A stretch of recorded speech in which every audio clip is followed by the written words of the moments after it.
नमस्कार, शिव शक्ति ज्योतिष भवन में आपका स्वागत है।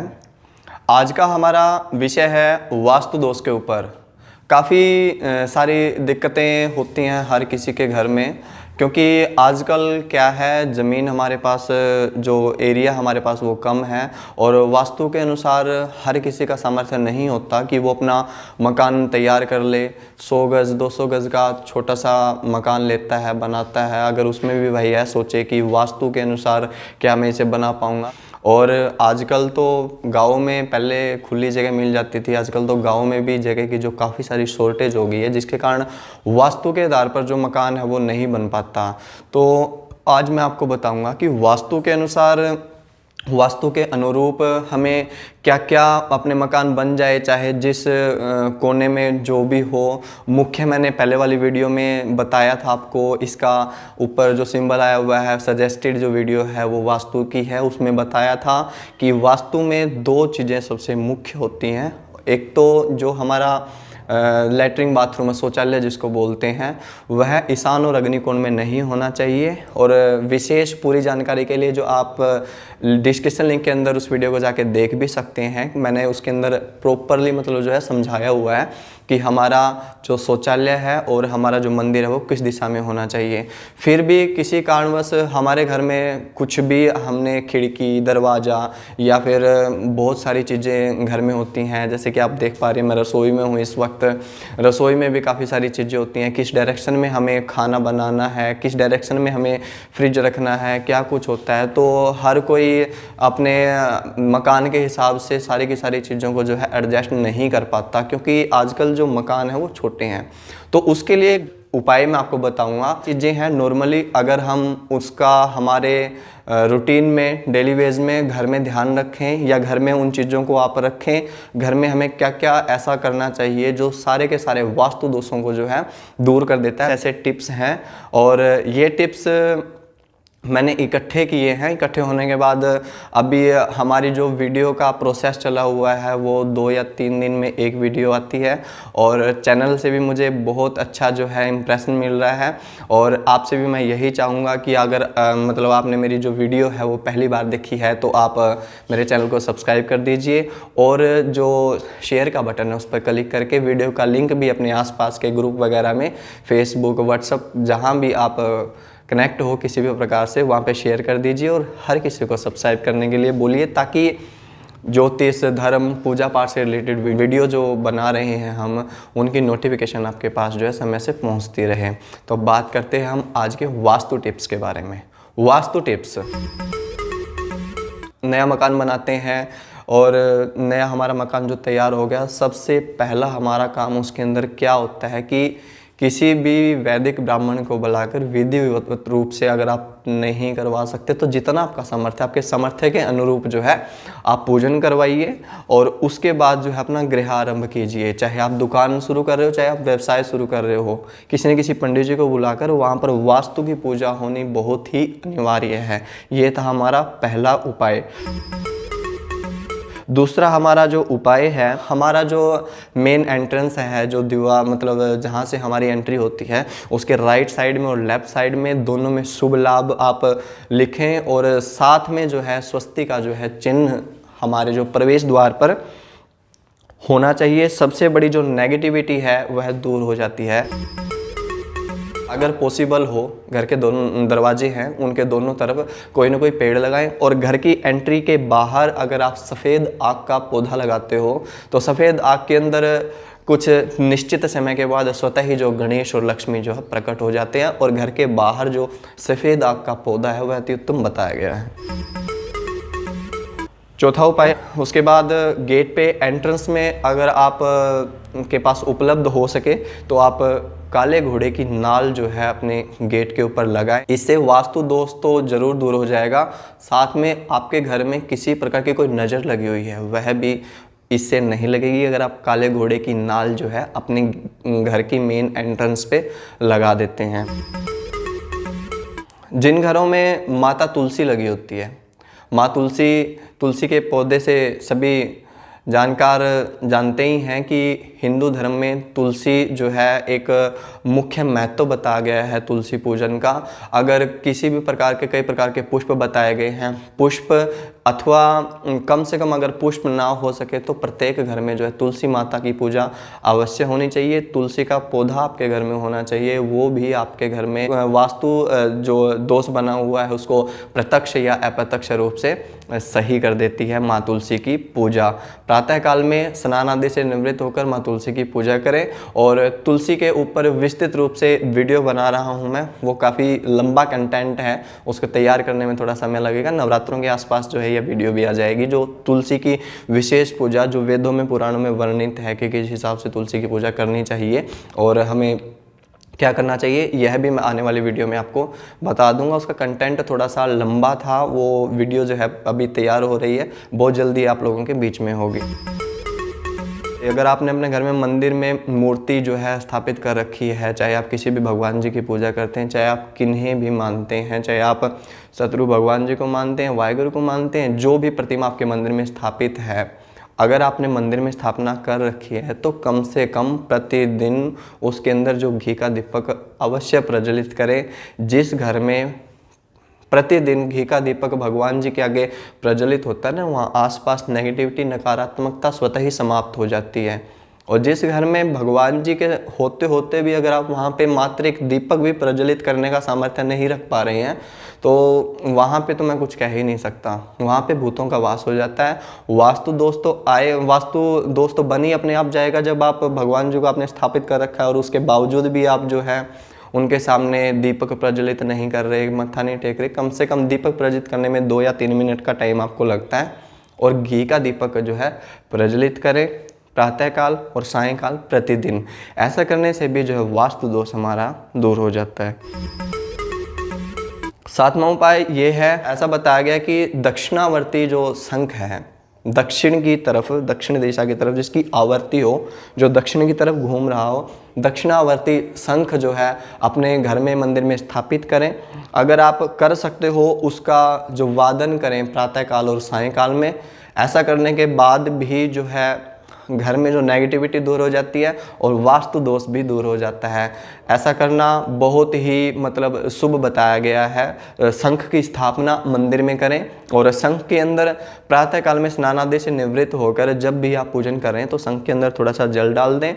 उसके बाद अपनी पूजा समाप्त होने के बाद चाहे आपने दीपक प्रज्वलित वहाँ पे किया, थोड़ा से शंख से जो है जल, शंख का जो जल है उससे छींटा देके अपने घर में ओम नमो भगवते वासुदेवाय बोलते हुए उसका जल का जो है सिंचन करें। जल से जो है, शंख के जल से जो है अपने घर का सिंचन करें, पूरा छिट्टा दें। ऐसा करने के बाद भी अपने घर में जो वास्तु दोष है वह दूर हो जाता है। अब बात करते हैं 8वें उपाय की। प्रत्येक घर में झाड़ू हर किसी के घर में होती है। 8वां उपाय क्या है, झाड़ू जब हम लगाते हैं, चाहे आप कैसी मर्जी झाड़ू लगाओ, लेकिन झाड़ू को जब आप रखते हो तो उसका एक जो स्थान है वह प्रॉपरली आप जान लें कि हमें उस कोने में उसको रखना है। झाड़ू जो है लक्ष्मी का स्वरूप बताई गई है। प्रातःकाल में उठते ही हमें जो है झाड़ू निकालनी चाहिए, सायंकाल में कभी भी झाड़ू निकालनी नहीं चाहिए। और झाड़ू का विशेष ध्यान आपने रखना है कि उसको कभी भी पैर ना लगे, चाहे आप किसी भी जगह उसको स्थापित कर रहे हैं। ये ना हो कि आप रास्ते में चल रहे हैं, झाड़ू पड़ी है, आपने पैर लगा दिया। ऐसा करने के बाद भी जो घर में वास्तु दोष हो जाता है। अगर आप अपनी झाड़ू को एक निश्चित स्थान पर रखते हैं, उसको एक जगह अपना आपने कर लिया कि जैसे किसी भी कोने में रखने हैं, तो ऐसी जगह उसको रखें आप जहाँ पर आपके जो पैर हैं जो झाड़ू को ना लगें। ऐसा करने से भी घर का जो वास्तु दोष है वह दूर हो जाता है। अब बात करते हैं 9वें उपाय के बारे में। 9वां उपाय जो है ईशान कोण के बारे में है। ईशान कोण जैसा कि मैंने आपको बताया था, वास्तु घर में मंदिर कहाँ बनाएं, मैंने आपको वीडियो डाली हुई है, सजेस्टेड वीडियो का लिंक आपको ऊपर दिख भी रहा है और डिस्क्रिप्शन लिंक में भी उस वीडियो का लिंक मैंने डाला हुआ है। ईशान कोण जो हमारा बनता है, अर्थात पूर्व और उत्तर का जो बीच का कोना है, वहाँ पर कभी भी घर में कचरा ना डालें। ऐसा करने के बाद घर में जो है दरिद्रता का निवास होता है। ईशान कोण देवस्थान बोला गया है जहाँ पर हम देवी देवताओं की पूजा करते हैं। ईशान कोण में कभी भी जो है कचरा इकट्ठा ना होने दें।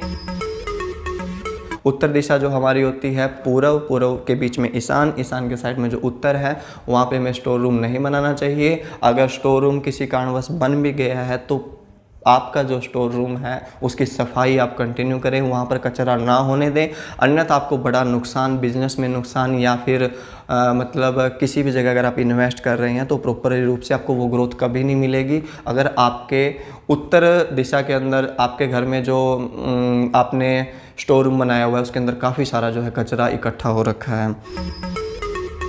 11वां उपाय जो है घर का जो मुख्य द्वार है, वैसे तो कोशिश करें कि दक्षिण दिशा में घर आप ना लें, फिर भी किसी कारणवश अगर आपके घर का जो मुख्य द्वार है वो दक्षिण दिशा की तरफ है तो आपको क्या करना चाहिए, दक्षिण दिशा की तरफ आपके घर का मुख्य द्वार है तो आप अपने घर में एंट्री करने के बाद घर में जैसे आपने एंट्री करके गणेश भगवान जी की जो प्रतिमा आपने अपनी दीवार पे लगानी है। गणपति भगवान जी की जो पीठ है, मतलब गणपति भगवान जी के पीछे जो दरिद्रता का निवास है, गणपति भगवान जी की जो पीठ है वो आपके घर के बाहर की तरफ होनी चाहिए। गणपति भगवान जी का जो मुख है आपके घर के अंदर की तरफ होना चाहिए। अंदर वाली दीवार पर एंट्री करके गणपति भगवान जी की मूर्ति जो है आप स्थापित करें। ऐसा करने के बाद भी जो दक्षिणावर्ती आपने मकान बनाया है उसके वास्तु दोष जो है समाप्त तो होगा नहीं, लेकिन आपको फ़ायदा बहुत अच्छा मिलेगा।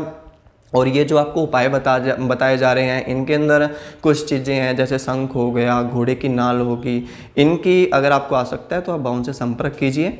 आपके स्थान पर जो चीज़ें हैं अभिमंत्रित करके आपके नाम गोत्र के हिसाब से आपके पास समय से जो है पहुंचा दी जाएंगी।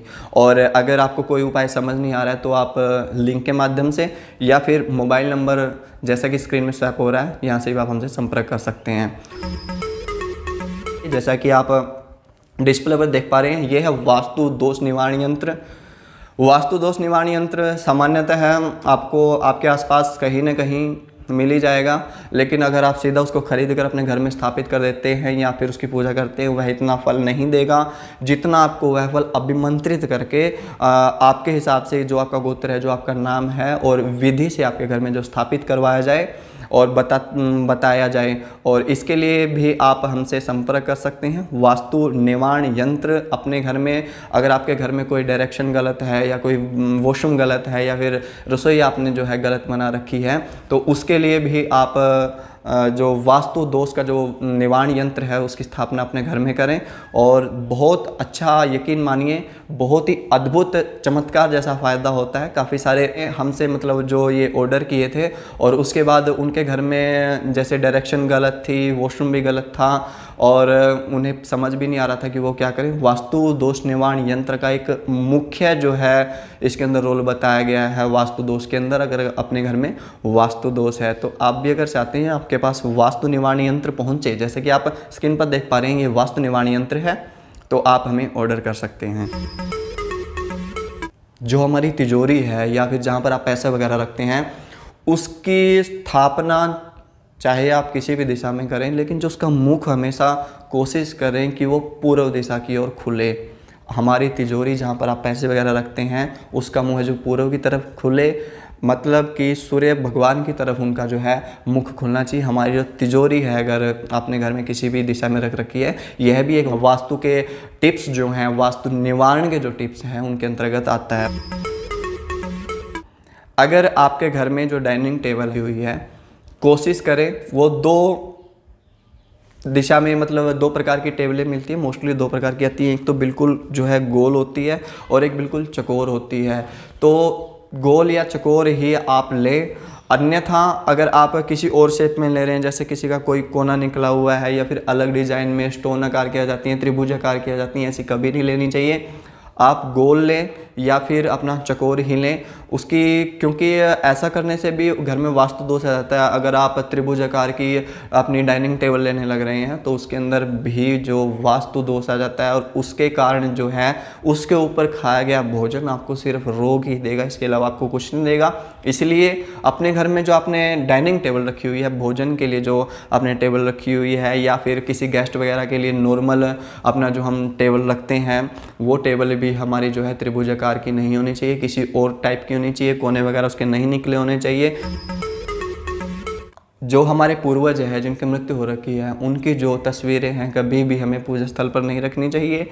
और पूजन स्थल पर आप अपने सिर्फ गुरु की तस्वीर रख सकते हैं अथवा देवी देवताओं की तस्वीर जो है बताई गई है। दो एक जितने भी पूर्वज हैं उनकी मृत्यु हो रखी है तो उनकी मूर्ति जो है, फोटो जो है मतलब मोस्टली घरों में मिल जाती है, तो दक्षिण दिशा में लगाएं। और कभी भी मंदिर में और पूर्व दिशा की तरफ भूल कर भी वो जो अपने पूर्वजों की तस्वीर है वो ना लगाएं। यह भी एक वास्तु टिप्स के अंतर्गत आता है। ऐसा करने से भी वास्तु दोष हो जाता है अगर आप गलत डायरेक्शन में लगाएंगे। अगर आप सही डायरेक्शन में लगाएंगे तो और तो घर का चाहे कोई भी वास्तु खराब हो तो इससे भी हमें जो है बहुत ज़्यादा फायदा मिलता है। जो घर में हमारा मुखिया हेड है, जो मेन करता धरता है, उनका जो शयन कक्ष है, सोने का जो बिस्तर है, वह दक्षिण पश्चिम दिशा की तरफ होना चाहिए अगर पॉसिबल हो तो। अगर वह भी पॉसिबल नहीं है तो आप अपने सोने की दिशा बदलिए।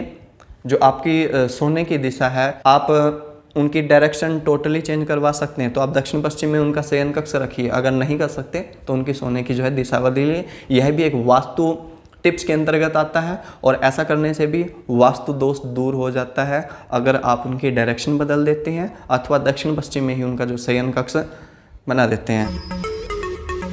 हर किसी के घर में शीशा होता है, उसकी जो डायरेक्शन है वह कभी भी दक्षिण में नहीं होनी चाहिए। उसकी डायरेक्शन भी हमेशा ईस्ट में होनी चाहिए, पूर्वाभिमुख होना चाहिए, जो हमारा पूर्व दिशा में ही होना चाहिए। अथवा आप पश्चिमाभिमुख भी कर सकते हैं, पूर्वाभिमुख भी कर सकते हैं। आईने को दक्षिण और उत्तर के लिए विशेष निषेध बताया गया है घर में जो आप शीशा लगाते हैं। यह भी वास्तु टिप्स के अंतर्गत आता है। ऐसा अगर आप करते हैं, डायरेक्शन गलत लगाते हैं, अगर आप दक्षिण दिशा में जो शीशा लगाते हैं तो उसके अंदर जो आपने अपना चेहरा देखा है, उसके अंदर जो आप अपने घर वाले सुबह सुबह उठ के पेस्ट वगैरह या जो कुछ भी मतलब शीशे के सामने जैसे ही आप आओगे, अगर वो गलत डायरेक्शन में लगा हुआ है तो आपको रोग मिलेंगे, रोगों के अलावा आपको कुछ नहीं मिलेगा और वास्तु दोष आपके घर में एक प्रकार का बन जाएगा।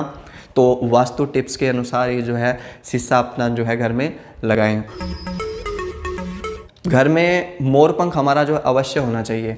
मोर पंख की जो दिशा है वह डायरेक्शन की कोई दिक्कत ही नहीं है। आप अपने बेडरूम में मोर पंख को लगा सकते हैं और कोशिश कीजिए कम से कम आपके घर के मंदिर में एक मोर पंख अवश्य होना चाहिए। मोर पंख घर में स्थापित करने के बाद आपसी तालमेल जो है, बाउंडिंग जो होती है फैमिली की, कि मतलब एक जगह बैठ के बोलचाल करनी, एक दूसरे से बातचीत करनी, जो आपसी मिलाव है, आपका मनमुटाव है वो दूर हो जाएगा और मिलन जो है फैमिली में वह मतलब बहुत अच्छा होगा अगर आप अपने घर में मोर पंख रखते हैं। तो मोर पंख के साथ साथ प्रत्येक घर में गंगा जल भी अवश्य होना चाहिए। ऐसा करने के बाद भी चाहे आपके घर में खिड़की दरवाजे अथवा आपका मकान जो है वास्तु के अनुसार ना बना हो तो भी आपको जो है वास्तु दोष से राहत मिलेगी, काफ़ी सारा फ़ायदा मिलेगा।